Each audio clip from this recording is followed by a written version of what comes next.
ચૂંટણીને આમ તો હજુ વાર છે, પરંતુ પાટણમાં સ્થિતિ કંઈક અલગ છે। પાટણમાં લોકસભાની ચૂંટણી પહેલા ચૂંટણી પ્રચારના શ્રી ગણેશ થઈ ગયા છે। લોકસભાની આ વખતની ચૂંટણીમાં ભાજપ કોંગ્રેસ બંને માટે પાટણ લોકસભા બેઠક ખરાખરીની કસોટી છે।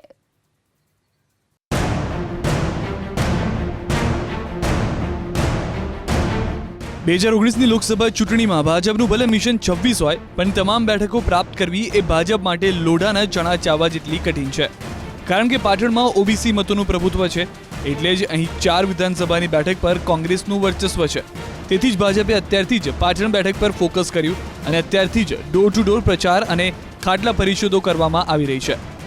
ભાજપ ગમે તે ભોગે પાટણની બેઠક કબજે કરવા ચૂંટણી પહેલા જ જોરશોરથી પ્રચારનો ધમધમાટ શરૂ કરી ચૂકી છે। પાટણ બેઠક પર આમ તો સૌથી પ્રભાવિત મતદારો હોય તો ઠાકોર, મુસ્લિમ, દલિત, પટેલ અને ચૌધરી મતદારો છે। આ પાંચેય જ્ઞાતિના મતદારોની વાત કરીએ તો અહીં સૌથી વધુ ઠાકોર મતદારો છે।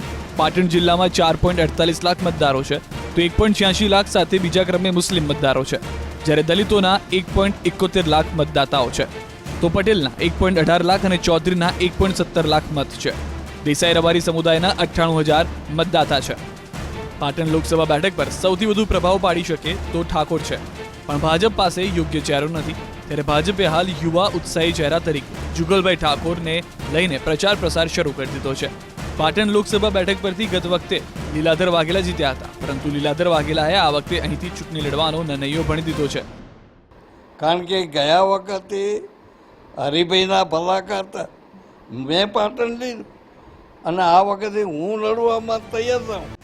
જોકે ભાજપ પણ તેને રિપીટ કરે તેમ નથી, કારણ કે ચૂંટાયા બાદ એક પણ નોંધનીય કામગીરી કરી નથી। આટલું જ નહીં, પાર્ટી વિરોધી વલણના કારણે પણ ટિકિટ મળવી શક્ય નથી।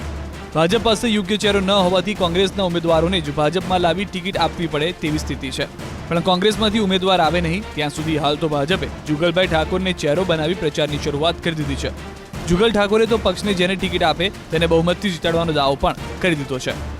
એમાં શું છે કે એકચ્યુઅલી હું ભારતીય જનતા પાર્ટીનો સૈનિક છું। દરેક ગામમાં જવાની મારી ફરજ છે અને ખાટલા બેઠક એ અમારો એક કાર્યક્રમનો અભિગમ છે કે દરેક ગામ જઈ અને લોકોને મળવું, એમના પ્રશ્નોનું નિરાકરણ લાવવું, અને આ એક અમારો ભાગ છે દરેક ગામમાં જવું। હવે આમાં પાર્ટી જેને પણ કમળ આપશે એને લઈને અમે જીતાડવાના છીએ।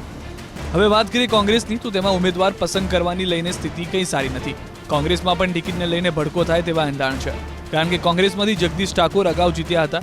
જોકે ભાજપની સત્તાના કારણે કામો ન કરી શક્યા, એટલે તેને કોઈ સંજોગમાં રિપીટ કરાય તેમ શક્યતા નથી। બીજી તરફ અલ્પેશને રાહુલ ગાંધી સાથેની મુલાકાત બાદ મોટી જવાબદારીની ખાતરી આપવામાં આવી છે, ત્યારે પાટણથી લોકસભા લડવામાં અલ્પેશનું નામ મોખરે ચાલી રહ્યું છે। પણ કોંગ્રેસમાં વિમાસણ એવી છે કે જો જગદીશ ઠાકોરને ટિકિટ અપાય તો અલ્પેશ રિસાઈ જાય તેમ છે, અને જો અલ્પેશ ઠાકોરને ટિકિટ અપાય તો જગદીશ ઠાકોર નારાજ થાય તેમ છે।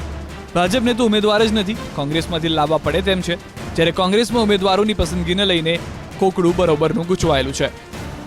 આમ પાટણ બેઠક કબજે કરી મિશન 26 માટે ભાજપ ગમે તે નવા જૂની કરવાના મૂડમાં છે, પણ હવે જોવાનું એ રહે છે કે ભાજપ કોંગ્રેસમાંથી ઠાકોર નેતા અલ્પેશ ઠાકોરને લઈ આવવામાં સફળ સાબિત થાય છે કે નહીં। તો એક ચર્ચા એવી પણ છે કે પાટણ સીટ માટે જગદીશ ઠાકોરને પણ ભાજપ લઈ આવે તો નવાય નહીં। વિનોદ ગજ્જર, એબીપી અસ્મિતા, પાટણ।